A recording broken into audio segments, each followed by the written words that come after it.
बच्चों कैसे हैं आप लोग बेटा। तो बात कर रहे हैं बायोटेक्नोलॉजी और इसके एप्लीकेशंस की।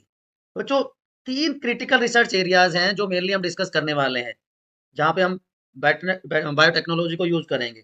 सबसे पहला जो आता है that is best catalyst. Catalyst से यहाँ पे मतलब है बच्चों कि ऐसा माइक्रोब या वहां से प्योर एंजाइम ऑब्टेन करना इन the form of improved organism, right. Secondly वहां पे ऑप्टिमल कंडीशंस मेंटेन करना। ऑप्टिमल कंडीशन का मतलब स्टेराइल, कॉन्टामिनेशन फ्री कंडीशंस को मेंटेन करना, जिससे कि जो डिजायर्ड ऑर्गेनिज्म है वो सक्सेसफुली अपनी ग्रोथ कर सके। और उसके बाद जो ऑलरेडी हम डिस्कस कर चुके हैं पिछले चैप्टर में, डाउन स्ट्रीमिंग प्रोसेस, कि किसी भी प्रोडक्ट को मार्केट में भेजने से पहले उसकी केमिकल टेस्टिंग कर देना, उसकी चेकिंग कर देना, क्वालिटी चेक कर देना, वो तीसरा इंपॉर्टेंट स्टेप हो जाता है, राइट। इंडिया में ट्रेडिशनल फार्मिंग के बाद एग्रोकेमिकल बेस्ड फार्मिंग स्टार्ट हुई ड्यू टू ग्रीन रेवोल्यूशन। आप में से कितनों को पता है who is known as father of green revolution? At least आपको इतना तो पता होना चाहिए who is father of green revolution in India. चलिए बताइए। तो ग्रीन रेवोल्यूशन की वजह से दो मेन चेंजेस आए। Number one, use of improved crop varieties, वो स्टार्ट हो गया।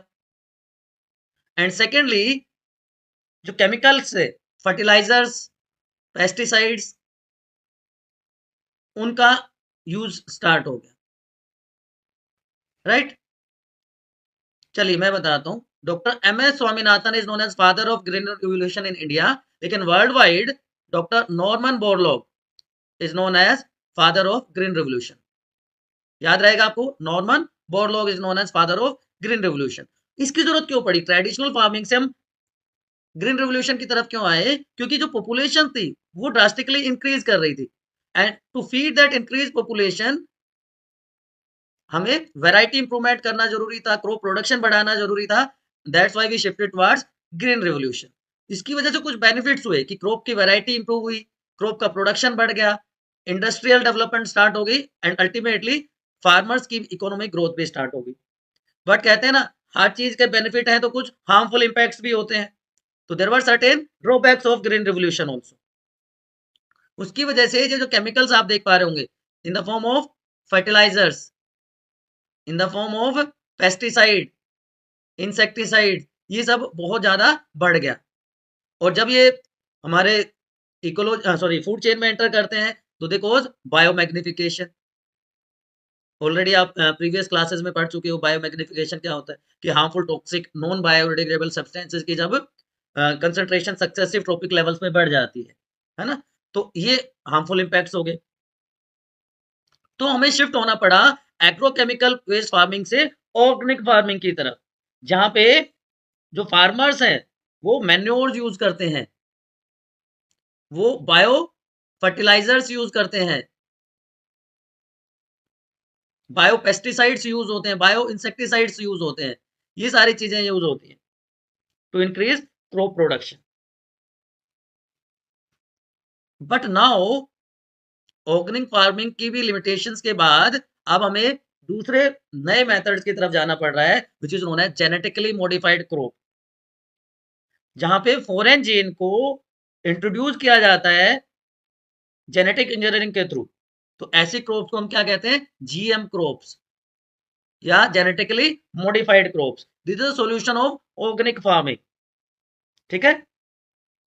तो ऑर्गेनिक फार्मिंग का जो कंसेप्ट है उसमें दो चीजें इन्वॉल्व है, genetically modified organisms and genetically modified crops. तो मेनली पहले हम इसकी बात करेंगे, बाद में हम ऑर्गेनिजम्स को डिस्कस करेंगे कि जो भी ऑर्गेनिज्म है जिसमें कोई बेनिफिशियल जीन है,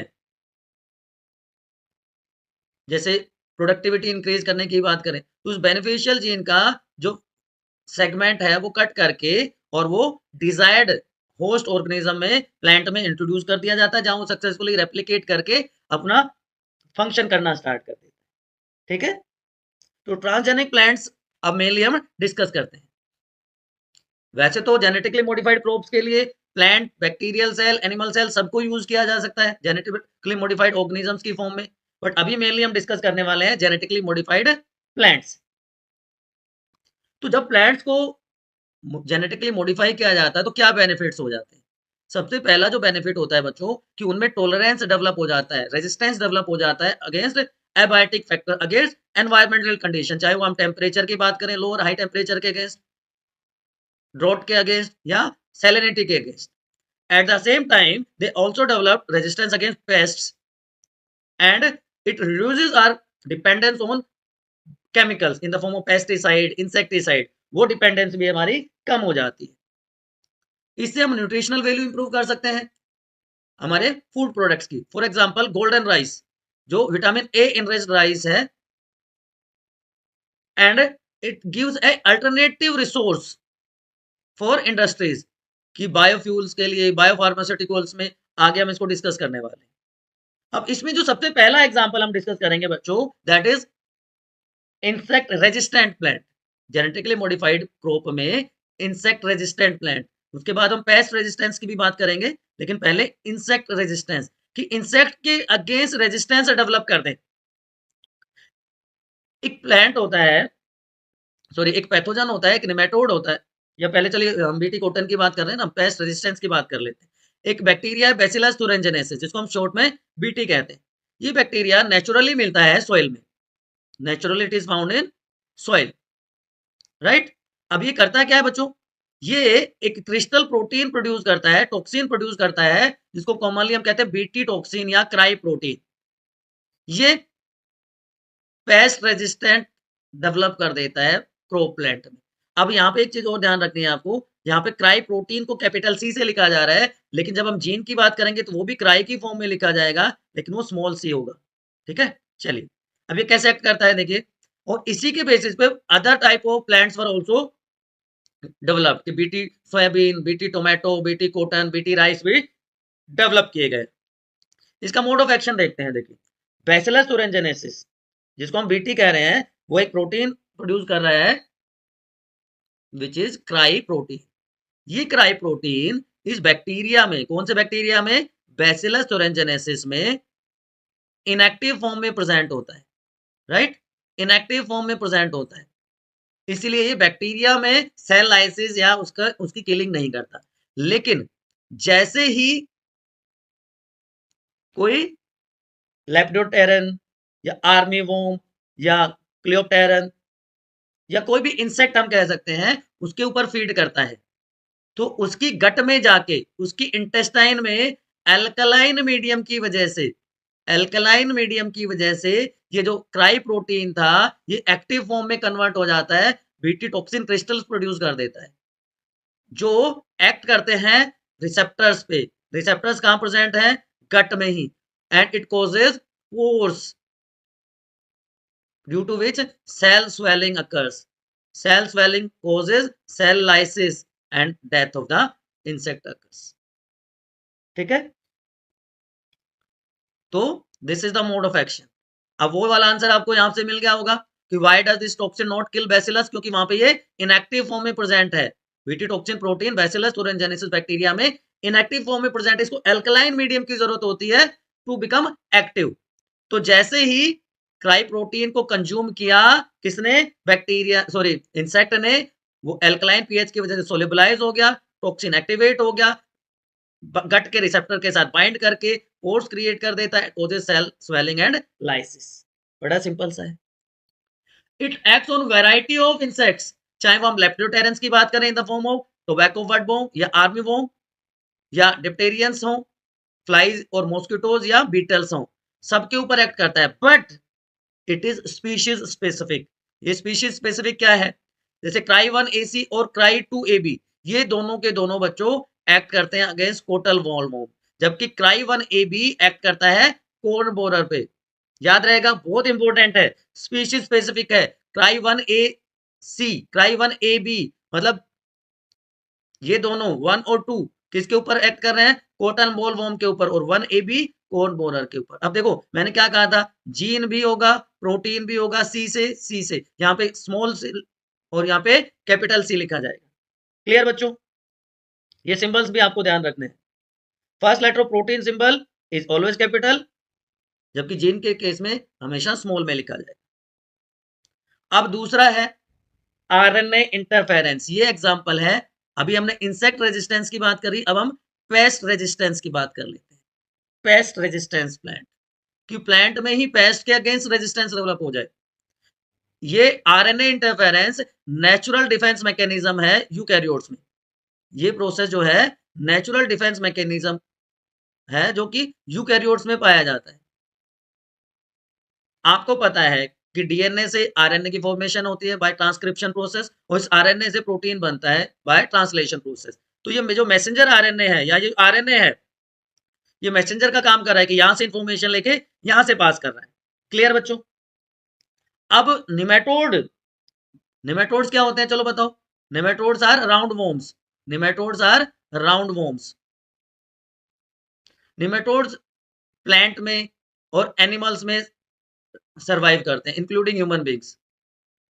अब ऐसा ही एक निमेटोड है मिलेडोगाइने इनकोग्निटा, जो कि टोबैको प्लांट्स की रूट्स में रहता है, वहां पे इन्फेक्शन करता है और उसकी वजह से जो क्रॉप का प्रोडक्शन है वो रिड्यूस हो जाता है, प्रोडक्टिविटी कम कर देता है, क्रॉप प्रोडक्शन डिक्रीज हो जाता है टोबैको प्लांट्स में। तो दो साइंटिस्ट, फायर या फिरे भी कह सकते हो आप, फायर मैं बोलता हूं कि याद रह जाए, फिरे एंड मेलो, इन्होंने 1998 में एक टेक्निक डेवलप की जिसको कहा गया RNA interference for controlling these paste, या पेस्ट के अगेंस्ट रेजिस्टेंस डेवलप करने की। इसमें क्या किया जाता है, देखो इसमें क्या किया जाएगा, जो निमेटोड स्पेसिफिक जीन है, निमेटोड कौन सा है हमारा, मिलेडोगाइनी इनकोग्निटा, एमआई से मैं इसको लिख रहा हूं, ठीक है। वो इंट्रोड्यूस किया गया इनटू द होस्ट प्लांट। ये हमारा होस्ट प्लांट है। किसकी हेल्प से यूज किया गया, एक वेक्टर यूज किया गया। यहाँ पे वेक्टर क्या है, बैसिलस थुरिनजेनेसिस, बैसिलस थुरिनजेनेसिस। इसको नेचुरल जेनेटिक इंजीनियर कहते हैं प्लांट्स में, ठीक है। अब वेक्टर की हेल्प से ये जो निमेटोड मेलेडोगाइने इनकोग्निटा स्पेसिफिक जीन है वो होस्ट प्लांट में इंट्रोड्यूस किया गया। इसकी वजह से देखो, नॉर्मल एमआरएनए जब बनता है तो इनमें एक स्ट्रैंड बनता है जिसको हम सेंस स्ट्रैंड कहते हैं, लेकिन यहाँ पे डबल स्ट्रैंडेड आरएनए की फॉर्मेशन होती है। डबल स्ट्रैंडेड आरएनए की फॉर्मेशन होती है ट्रांसक्रिप्शन के बाद, जिसमें एक सेंस स्ट्रैंड होगा और दूसरा एंटी सेंस, नॉन सेंस नहीं, एंटी सेंस। तो हमारे पास क्या हो गया, एक सेंस, एक एंटी सेंस, और नॉर्मल एक सेंस स्ट्रैंड। बात समझना, एक सेंस, उसका एंटी सेंस और एक नॉर्मल सेंस, जो हमने पर्पसली डेवलप करवाया है, ठीक है ना, जो पर्पसली डेवलप करवाया गया है। तो अब क्या होगा, जो एंटी सेंस है ये कॉम्प्लीमेंट्री है, it is complementary, complementary to this sense strand. तो अगर यहाँ पे जी है तो यहाँ पे सी आ जाएगा, कॉम्प्लीमेंट्री बेस पेयरिंग हो जाएगी, ठीक है। और उसकी वजह से क्या होगा, due to this sense and anti sense double standard DNA जो था, इसका एंटी सेंस इसके एमआरएनए सेंस स्ट्रैंड के साथ जुड़ गया, तो कोई प्रोटीन नहीं प्रोड्यूस होगा। क्यों, क्योंकि हमने क्या कर दिया, हमने एमआरएनए को ही साइलेंस कर दिया, उसको इंटरफेयर कर दिया, उसकी प्रोसेस को डिस्टर्ब कर दिया, एमआरएनए की एक्सप्रेशन ही रुक गई। तो कोई प्रोटीन नहीं बनेगा, तो ग्रोथ नहीं होगी निमेटोड की, ग्रोथ नहीं होगी तो it causes death of the nematode. बात समझ में आ गई, ठीक है। तो इस तरह से निमेटोड के अगेंस्ट रेजिस्टेंस डेवलप कर लिया जाता है। ये मैं बता रहा था ना स्टार्टिंग में कि ये सेलुलर डिफेंस है किसमें, यूकैरियोटिक ऑर्गेनिजम्स। तो ये तो बात हो गई एग्रीकल्चर में इसको हम कैसे यूज कर सकते हैं, ठीक है ना। बीटी कॉटन का एग्जांपल आपने देखा, आपने बैसिलस thuringiensis का एग्जांपल आपने देखा। अब उसके बाद बात करते हैं फार्मास्यूटिकल्स में, मेडिसिन में इसको हम कैसे यूज कर सकते हैं। Presently world wide 30 recombinant therapeutics have been approved for human use, उसमें से 12 तो इंडिया में भी यूज किए जाते हैं।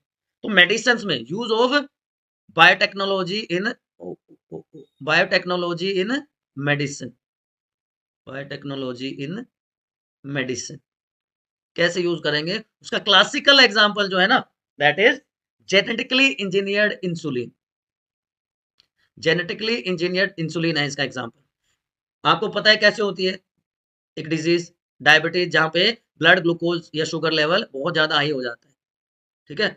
इंसुलिन हार्मोन जो है कहाँ से प्रोड्यूस होता है, पैनक्रियाज में जो बीटा सेल्स हैं दे प्रोड्यूस इंसुलिन हार्मोन जो ब्लड ग्लूकोज लेवल को मेंटेन रखने में हेल्प करता है। डिफरेंट टाइप का जो फूड हम कंज्यूम करते हैं ना, वहां से ग्लूकोज लेवल बढ़ता है हमारी बॉडी का, ठीक है।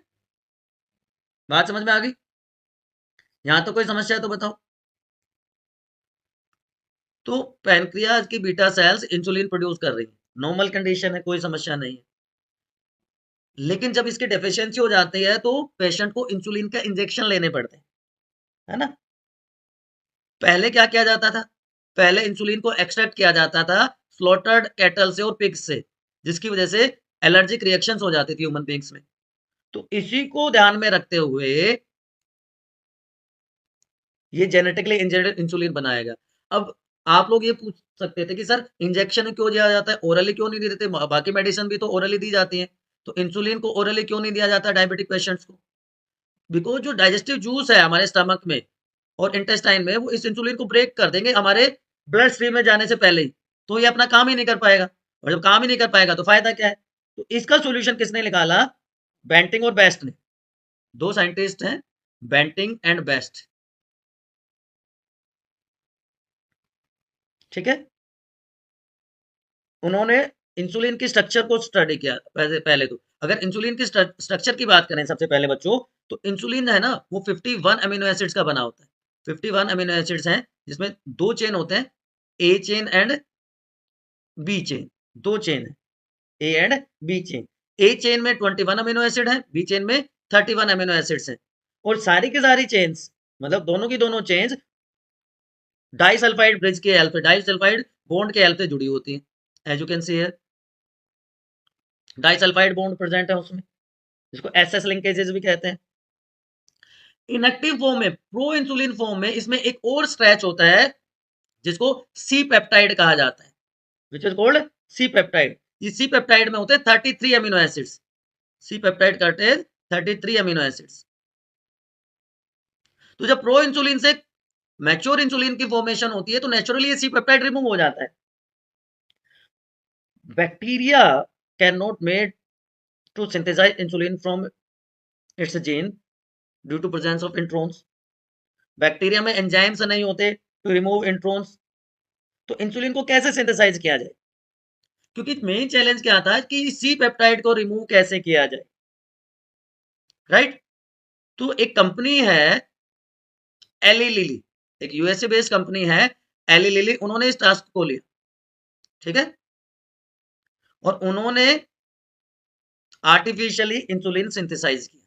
कैसे किया देखो, सबसे पहले ह्यूमन पैनक्रेटिक सेल से डीएनए को एक्सट्रैक्ट किया गया, जहां से ह्यूमन इंसुलिन प्रोड्यूसिंग जीन को आइसोलेट किया गया, ठीक है। एक वेक्टर की हेल्प से, जहां पे प्लाज्मिड को एज ए वेक्टर यूज किया गया और इसको बैक्टीरियल सेल में इंट्रोड्यूस कर दिया गया, क्योंकि उसमें खुद में तो मैकेनिज्म है नहीं। अब ये रिकम्बिनेंट बैक्टीरिया बन गया, ठीक है। इस रिकम्बिनेंट बैक्टीरिया को, जिसमें ह्यूमन इंसुलिन का जीन है, इसको बायोरिएक्टर्स में लार्ज स्केल प्रोडक्शन किया गया इसका, और एज ए ह्यूमुलिन, ह्यूमुलिन इसको मार्केट किया गया। कंपनी कौन सी थी? एली लिली, इन्होंने इसको बनाया। कैसे बनाया? आइसोलेशन ऑफ डीएनए, ठीक है, from the donor organism from human being. Recombinant DNA बना दिया उसका, रिकम्बिनेंट डीएनए बना दिया उसका, ठीक है। रिकम्बिनेंट डीएनए को की मल्टीपल कॉपीज बना दी और रेसिपिएंट ऑर्गेनिज्म में इसको इंट्रोड्यूस कर दिया गया, ठीक है। ट्रांसफॉर्म सेल को चेक किया गया, उसकी स्क्रीनिंग की गई और उसके बाद उसको बायोरिएक्टर्स के बायोरिएक्टर्स में लार्ज स्केल प्रोडक्शन किया।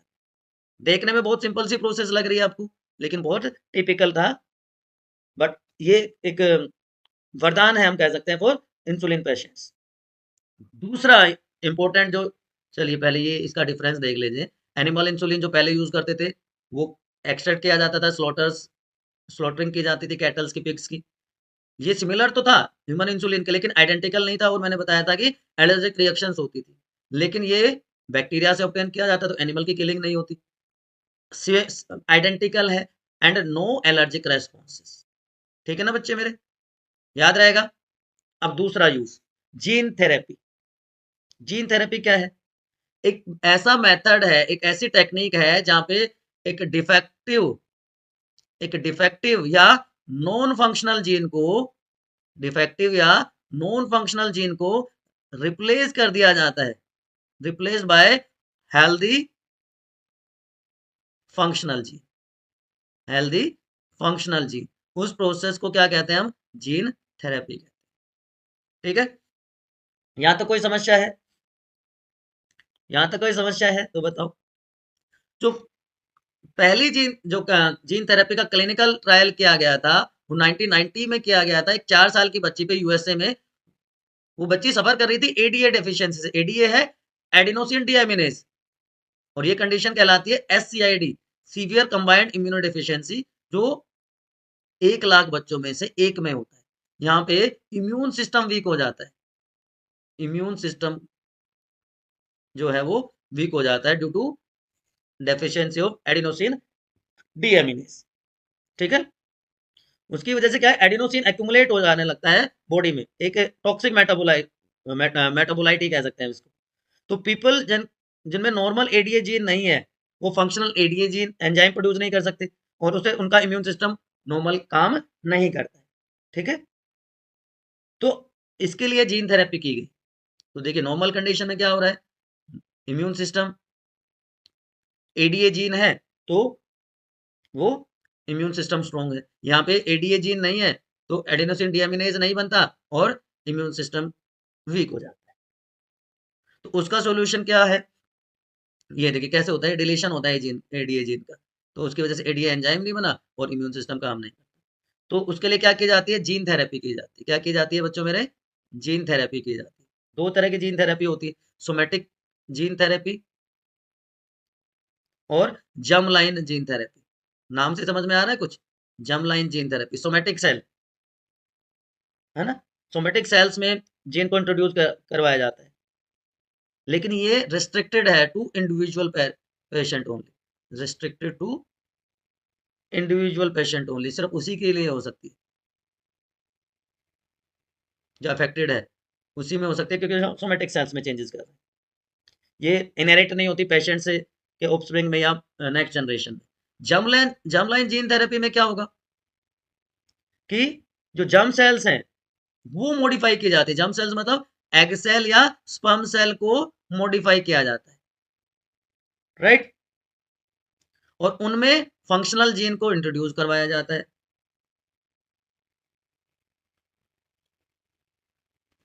क्योंकि जर्म सेल्स में चेंज है तो ये उसके जीनोम का पार्ट हो जाता है, that gets incorporated into the genome and it can be inherited, parents से उनके ऑफस्प्रिंग में भी ट्रांसमिट हो सकती है। ठीक है, अब जो एससीआईडी पेशेंट था उसमें किस तरह से किया गया ये पूरा प्रोसेस देखो। एक नॉर्मल ह्यूमन जीन जिसमें एडीए एंजाइम है, उसको रेट्रोवायरस में इंट्रोड्यूस किया गया। रेट्रोवायरस का मतलब जिसमें आरएनए जेनेटिक मटेरियल होता है। ठीक है, normal human gene encoding enzyme ADA is introduce into retrovirus. अब ये रेट्रोवायरस क्या करता है, ये रेट्रोवायरस क्या करता है, इन्फेक्ट करेगा लिम्फोसाइट्स को। कौन सी लिम्फोसाइट्स को, चलिए मैं दूसरे तरीके से बताता हूँ। देखिए यहां से हम देखते हैं कि क्या क्या हमने हमने लिया नॉर्मल जीन जिसमें फंक्शनल एडीए है, फंक्शनल एडीए एडिनोसिन डीएमिनेज है, और इसको इंट्रोड्यूस किसमें करवाया, ये हमारा रेट्रोवायरस।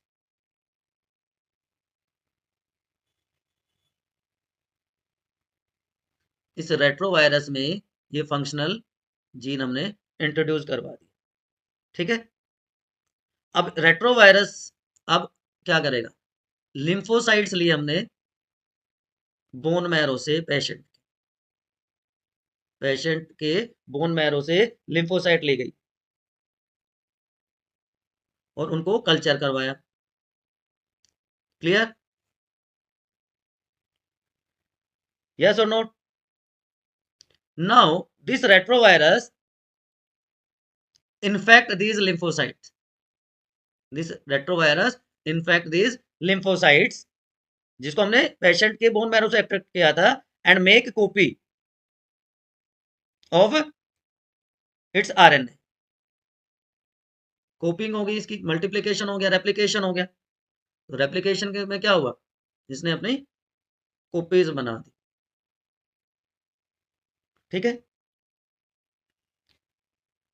यहां तक समझ में आ गई बात कि कॉपीज बन गई। अब ये डीएनए ये नॉर्मल जीन्स को कैरी कर रहा है, अब इसको होस्ट के सेल्स में इंजेक्ट कर दिया। ठीक है, इंसर्ट कर दिया गया, कह सकते हो आप, इंसर्टेड होस्ट सेल क्रोमोसोम। तो रेट्रोवायरस डीएनए कॉपी बना रहा है अपने आरएनए की। ठीक है, reverse transcription, this DNA carrying the normal gene insert into the chromosome of the host cell. अब ये इंजीनियर्ड सेल्स जो हैं उनको इंजेक्ट कर दिया गया into the patients bone marrow. Patient की बोन मैरो में उनको इंजेक्ट कर दिया गया। ठीक है, अब इसमें फंक्शनल एडीए जीन आ गया, तो इम्यूनिटी स्ट्रांग हो गई। तो दिस इज द मेथोडोलॉजी। इसको आप ऐसे समझिए कि रेट्रोवायरस लिया, रेट्रोवायरस में हमने फंक्शनल एडीए जीन इंट्रोड्यूस करवा दिया, रिकम्बिनेंट बन गया। अब पेशेंट की बोन मैरो से लिम्फोसाइट्स ली, उनको उनको क्या करवाया गया, इन्फेक्ट करवा दिया with the help of retrovirus. Retrovirus DNA की कॉपीज बना रहा है और उसको फिर इसके क्रोमोसोम में इंसर्ट कर दिया। अब वो कॉपीज लेके जिसमें फंक्शनल एडीए का जीन है री इंजेक्ट कर दी गई into the patients bone marrow. ठीक है, बट ये सेल्स इमोर्टल तो है नहीं कि हमेशा, उनका भी तो अपना एक लाइफ स्पेल है। तो इसकी वजह से जो पेशेंट है उसको पीरियोडिक इन्फ्यूजन करना पड़ता है जेनेटिकली इंजीनियर्ड लिम्फोसाइट्स के थ्रू। तो क्या इसका कोई परमानेंट क्योर नहीं हो सकता? परमानेंट क्योर हो सकता है कि अगर जीन थेरेपी कर दी जाए जायगोट या एम्ब्रियो स्टेज पे, तो ये करेक्शन परमानेंट हो सकता है, क्योंकि सेल्स डिफरेंशिएटेड नहीं होती उस टाइम पे। तो अगर gene isolated from bone marrow cells produce ADA is injected, introduced, inserted into cells at embryonic stage। ठीक है, तो ये परमानेंट क्योर हो सकता है। तो देखिए ये इस तरह से बोन मैरो हार्वेस्ट की जा रही है फ्रॉम डोनर, जहाँ पे तीनों टाइप की सेल्स की फॉर्मेशन होती है। ये बोन मैरो ट्रांसप्लांट आप देख पा रहे होंगे।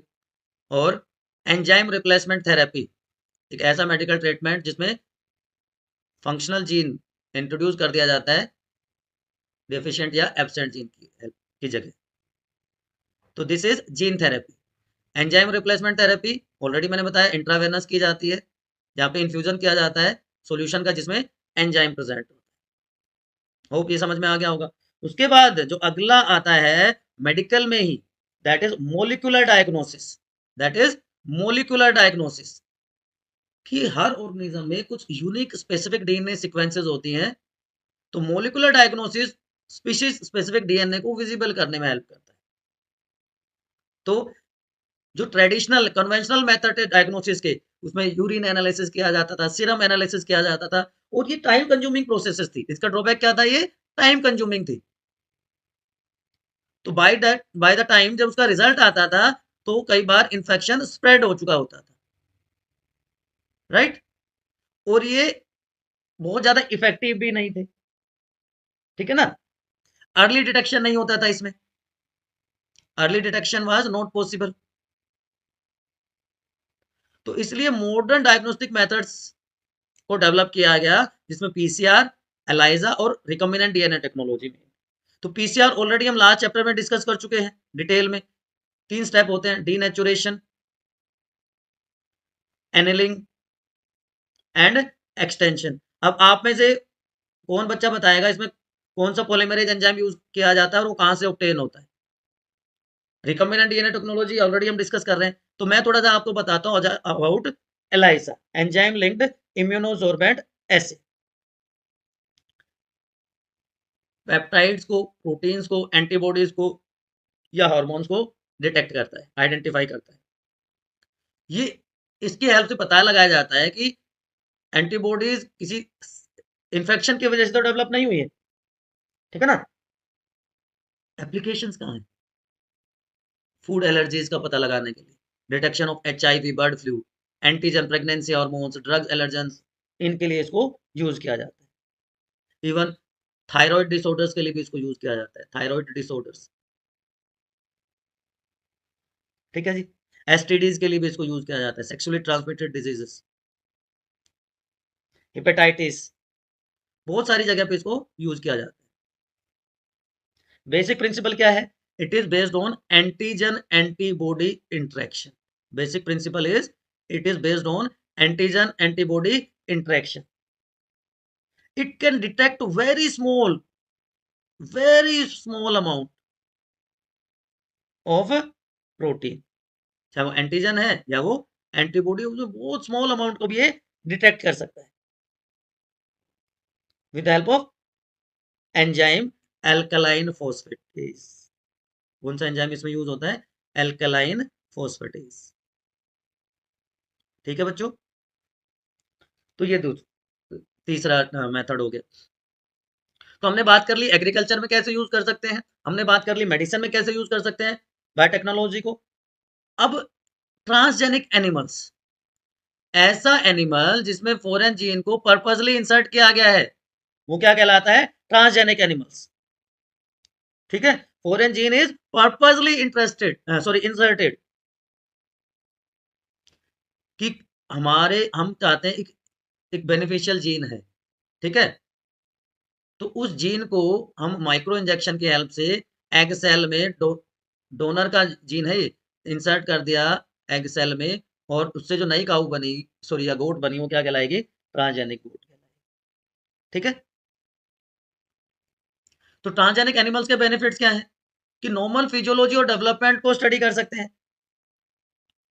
जैसे अभी थोड़ी देर पहले हमने इंसुलिन की बात करी थी, तो fact study of factors involve in involved in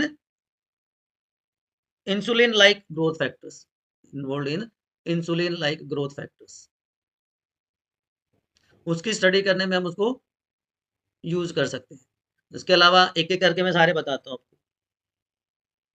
जैसे जो ट्रांसजेनिक एनिमल हमने डेवलप किया, उससे ये वाला तो ही कर ही लिया हमने, कि इंसुलिन लाइक जो ग्रोथ फैक्टर्स हैं, वो एक ऐसा हार्मोन है जो मोलिकुलर स्ट्रक्चर में इंसुलिन के सिमिलर है, तो जो चाइल्डहुड ग्रोथ है, एनाबॉलिक इफेक्ट है एडल्ट्स में, उनको स्टडी करने में बहुत हेल्पफुल होता है। इसके अलावा ट्रांसजेनिक एनिमल्स को हम डिजीज की स्टडी करने में हेल्प कर सकते हैं, जैसे कैंसर, एल्जाइमर्स, सिस्टिक फाइब्रोसिस या रोमेटॉइड अर्थराइटिस जैसे डिजीज, क्योंकि इसको एज ए मॉडल यूज किया जाता है। ह्यूमन बींग्स पे तो ट्रायल कर नहीं सकते, है ना, तो इसलिए लोअर एनिमल्स पे वो ट्रायल्स किए जाते हैं, जिससे कि हम जो डिजीज है उनकी स्टडी, उसके ट्रीटमेंट डेवलप कर सके। वैक्सीन सेफ्टी टेस्टिंग के लिए इसको यूज किया जाता है। जैसे पोलियो वैक्सीन डेवलप की गई, तो उस जो भी कोई भी वैक्सीन डेवलप करते हैं, तो पहले स्मॉलर सिंपल ऑर्गेनिज्म पे ट्राई किया जाता है। केमिकल सेफ्टी कर सकते हैं, उसकी टेस्टिंग हो सकती है, क्लोन्स की प्रोडक्शन हो सकती है इसके अलावा। और बायोलॉजिकल प्रोडक्ट्स, ये बहुत इंपॉर्टेंट है, बायोलॉजिकल प्रोडक्ट्स की study, medicine required to treat certain human diseases, जिसमें हो सकता है कि बायोलॉजिकल प्रोडक्ट्स इन्वॉल्व हो, तो उनकी टेस्टिंग के लिए यूज की जा सकती है। इसका क्लासिकल एग्जाम्पल पता है क्या बच्चों? ये है, ये alpha 1 antitrypsin, AAT, human protein, जो लंग्स को एम्फाइसेमा से रोकता है। क्लास 11th में रेस्पिरेटरी सिस्टम में डिसऑर्डर्स में आपने पढ़ा है एम्फाइसेमा, राइट, तो उसके पेशेंट से उसको बचाता है। उसके अलावा ये transgenic animals, first transgenic cow रोजी 1997 में human protein enriched milk provide करती है, जिसमें ह्यूमन जीन होता है अल्फा लैक्टएल्बुमिन। लैक्टएल्बुमिन इस मिल्क में 2.4 ग्राम ह्यूमन प्रोटीन पर लीटर ऑफ मिल्क होता है, तो मोर बैलेंस प्रोडक्ट है ह्यूमन बेबीज के लिए देन नेचुरल काउ मिल्क। तो बेबीज और ओल्ड वन, जहाँ पे डाइजेस्टिव या न्यूट्रिशनल रिक्वायरमेंट्स होती हैं, उनके लिए इसको वाइडली यूज किया जाता है। ठीक है, तो ये बहुत अच्छा एक यूज है। क्या आप बता सकते हैं ट्रांसजेनिक काऊ तो मैंने बता दी, ट्रांसजेनिक फर्स्ट ट्रांसजेनिक मंकी कौन सा था?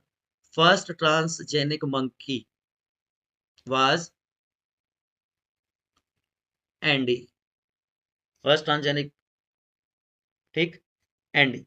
ये बहुत इंपॉर्टेंट है, ये बहुत इंपॉर्टेंट है बच्चा, लैक्टल बेबी, ये भी बहुत इंपॉर्टेंट है, कितना ज्यादा प्रोटीन कंटेंट उसमें होता है, ठीक है, याद रहेगा आपको। Doggy, DOGIE, doggy was first transgenic dog, dog को डोगी ही के नाम से ही बनाया गया। लेकिन जब इस तरह की चीजें प्रोड्यूस की जाती हैं तो कुछ एथिकल इश्यूज उनके साथ एसोसिएटेड होते हैं, ठीक है ना, कि the main bioethical concern is introduction of transgene from one species to another species, integrity जो है स्पीशीज की, इंटीग्रिटी जो है स्पीशीज की, वो उसका कंसर्न होता है, क्योंकि every organism, every species is unique in this world, उनकी अपनी आइडेंटिटी है।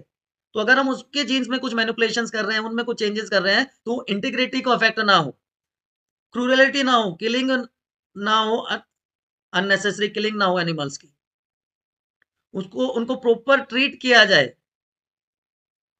तो ये एथिकल स्टैंडर्ड जो है वो सेटअप किए जाते हैं to monitor and regulate the morality of human activities that help and harm living organisms, कि सिर्फ अपने बेनिफिट के लिए ह्यूमन बीइंग्स इल ट्रीट ना करें बाकी एनिमल्स को, ठीक है ना, ट्रांसफर ऑफ ह्यूमन जीव इनटू एनिमल्स या वाइस वर्सा कर दें, use of animals causes great suffering to them, मैंने बताया ऑलरेडी। तो इन्हीं सबको ध्यान में रखते हुए ये एथिकल इश्यूज का कंसर्न आता है, ठीक है। पेटेंट, पेटेंट क्या होता है बताओ। पेटेंट एक सेट है राइट्स का, कि मेरा इस पे हक है, और क्योंकि हम बायोलॉजी की बात कर रहे हैं तो अब यहाँ पे हम डिस्कस कर रहे हैं bio patent, bio patent, right granted by government to an inventor to prevent others from commercial use. ये राइट है, किसने दिया ये राइट? गवर्नमेंट ने दिया। किसको दिया? इन्वेंटर को दिया। क्या दिया? To prevent others for use, to prevent others from commercial use of his invention for a limited time period, ठीक है। तो बायो पेटेंट किसके लिए दिया जा सकता है? माइक्रो ऑर्गेनिज्म के स्ट्रेन्स के लिए दिया जा सकता है, डीएनए सीक्वेंसेस के लिए दिया जा सकता है, डीएनए सीक्वेंसेस के लिए दिया जा सकता है, माइक्रो ऑर्गेनिज्म स्ट्रेन्स के लिए दिया जा सकता है, ठीक है जी। प्रोटीन इनकोडिंग डीएनए सीक्वेंसेस के लिए दिया जा सकता है, सेल लाइंस के लिए दिया जा सकता है। बहुत सारे ऐसे एरियाज हैं जिनके लिए बायो पेटेंट दिया जाता है। इसकी इंपॉर्टेंस क्या है? What is the significance of bio patent? क्योंकि बायो पेटेंट जो है ये अलाउ करता है private monopoly right over cells, genes या अदर प्रोडक्ट्स, ठीक है ना। भाई जिसने काम किया है, किसी फील्ड में अपना टाइम लगाया है, पैसा लगाया है, तो उसको कुछ राइट तो होना चाहिए ना। सबसे इंपॉर्टेंट एडवांटेज क्या है कि डायरेक्ट इंसेंटिव मिलेगा, इंसेंटिव फॉर जेनेटिक इंजीनियरिंग, ठीक है। और इसी सबको मॉनिटर करने के लिए GEAC, genetic engineering approval committee बनाई जाती है, जो वैलिडेट करती है जेनेटिकली मॉडिफाइड रिसर्च को, जो हम बात कर रहे थे एथिकल इश्यूज को, उनको भी मॉनिटर करती है। Safety and security of introducing genetically modified organisms for public services, large scale production के लिए, है ना। अब bio piracy, sorry bio patent की बात करें तो इसका मिसयूज भी बहुत होता है। अब आप सबको शायद पता होगा कि राइस जो एशिया का एग्रीकल्चरल हिस्ट्री में हजारों साल से है, और इंडिया में राइस मेजर फूड क्रॉप्स में आती है। 2 लाख से ज्यादा वैरायटी मिलती है कंट्री में, और बासमती की 10,000 से ज्यादा, more than 10,000 varieties of basmati rice are found in India. लेकिन क्या हुआ, 1997 में एक अमेरिका की कंपनी राइस टेक, उन्होंने बासमती के अगेंस्ट पेटेंट ऑब्टेन कर लिया यूएस में, US patent and trademark office से। उन्होंने क्या क्या, उन्होंने इंडियन बासमती राइस को सेमी ड्वार वेरायटी के साथ क्रॉस करवा के एक नई राइस वेरायटी डेवलप कर ली, और कहा कि ये तो हमने नई वेरायटी डेवलप की है। पेटेंट ने रोक दिया, दूसरे लोग उसको ग्रो भी नहीं कर सकते, उसको सेल भी नहीं कर सकते, ठीक है। तो इंडियन गवर्नमेंट ने ऑब्जेक्शन किया, ठीक है, और ऑब्जेक्शन के बाद उस पेटेंट को रिव्यू किया गया एंड राइस टेक ने अपना क्लेम खो दिया। ऐसे ही टर्मरिक के अगेंस्ट, नीम के अगेंस्ट भी ऐसे ही पेटेंट्स लाए गए, जो कि नेटिव कह सकते हैं हम, हजारों साल से हम इंडियन सिस्टम में इनको यूज कर रहे हैं, ठीक है। चलिए, एक और वर्ड होता है biopiracy. Use of bio piracy तो आप समझते हो ना, पायरेटेड सीडीज, पायरेटेड सॉफ्टवेयर्स होते हैं कि किसी की ओनर, जो ओरिजिनल ओनर है, उसकी परमिशन के बिना उसके प्रोडक्ट्स को इलीगली अल्टर करके या किसी भी फॉर्म में यूज करना, that is known as biopiracy. It is a theft, ये चोरी है। ठीक है, तो use of bio resources by multinational companies या दूसरे organisation without proper authorisation from the countries और the people concern without any compensatory payment, तो या तो उसका आप फीस दो या परमिशन लो। लेकिन अगर आप दोनों ही नहीं कर रहे तो आप क्या कर रहे हो, बायो पायरेसी कर रहे हो। मैंने बताया था ना अभी थोड़ी देर पहले, जो टर्मरिक है, नीम है, उनके कैप्सूल बना बना के बेचे जा रहे हैं। जो डेवलपिंग कंट्रीज हैं, ये इसको थेरेपेटिक हब के नाम से बेचते हैं। डेवलपिंग कंट्रीज में प्रॉब्लम का क्या है बच्चों, ड्यू टू डेवलपमेंट, डेवलपमेंट कैसी, इंडस्ट्रियल डेवलपमेंट,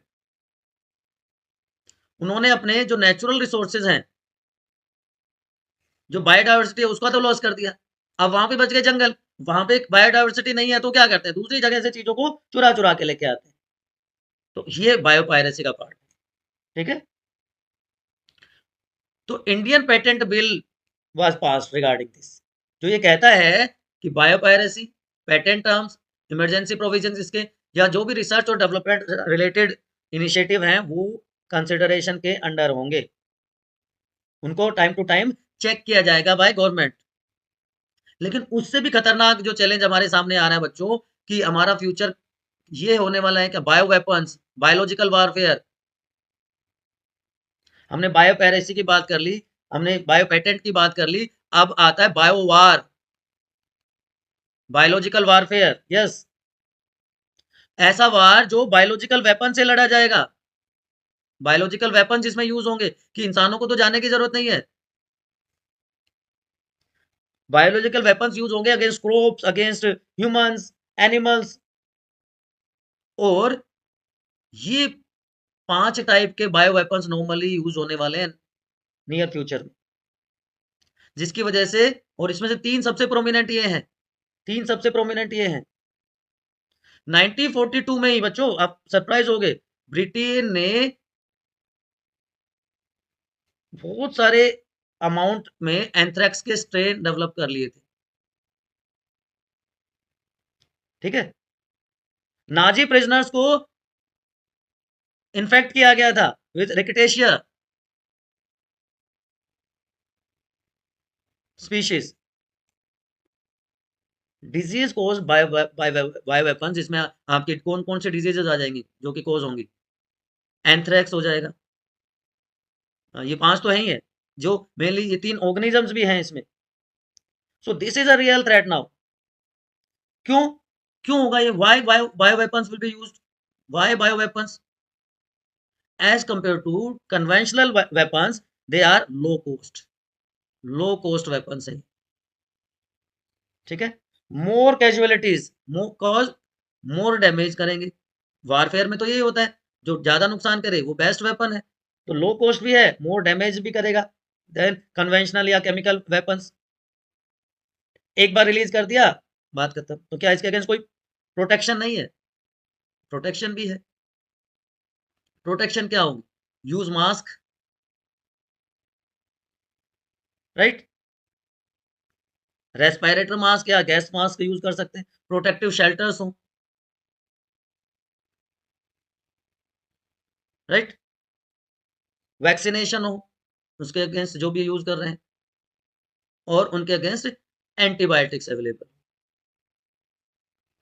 तो बच्चों ये है आपका चैप्टर, जहां पे हमने डिफरेंट फील्ड्स में बायोटेक्नोलॉजी का यूज देखा, whether it's agriculture, it's medicine, it's industrial use, transgenic animals, transgenic plants, biowar, biopiracy, bio weapons, सब कुछ हमने देख लिया, बायो पेटेंट, एथिकल इश्यूज। ठीक है, फिर भी अगर आपको कोई कंफ्यूजन रहता है तो हमेशा की तरह आपको करना वही होता है, आप अपने स्टडी डेस्टिनेशन पे आए, कमेंट सेक्शन में अपना डाउट पूछें, राइट, एक सेकेंड, कमेंट सेक्शन में अपना डाउट पूछें, तो आपके मार्क्स में ड्रास्टिक चेंज आपको दिखेगा विद इन 1 मंथ। आप बोर्ड एग्जाम से पहले अपने आप को इतना प्रिपेयर्ड फील करोगे that 95 plus is easily achievable, क्योंकि सारे के सारे चैप्टर डिस्कस होंगे, सारे के सारे 10 साल के पीवाईक्यूज डिस्कस हो जाएंगे, तो उसके बाद बचेगा क्या, बहुत सारी चीज़ें हैं बच्चों। अगर आप चैनल पर अभी नए आए हैं तो सब्सक्राइब कर लीजिए। अपने फ्रेंड्स के साथ शेयर कीजिए। बेटा वो कहते हैं ना कि इंसान को मीन नहीं होना चाहिए। अगर आप बेनिफिट उठा रहे हैं तो अपने फ्रेंड्स को भी ब बेनिफिट उठाने दीजिए। ठीक है ना? Keep studying.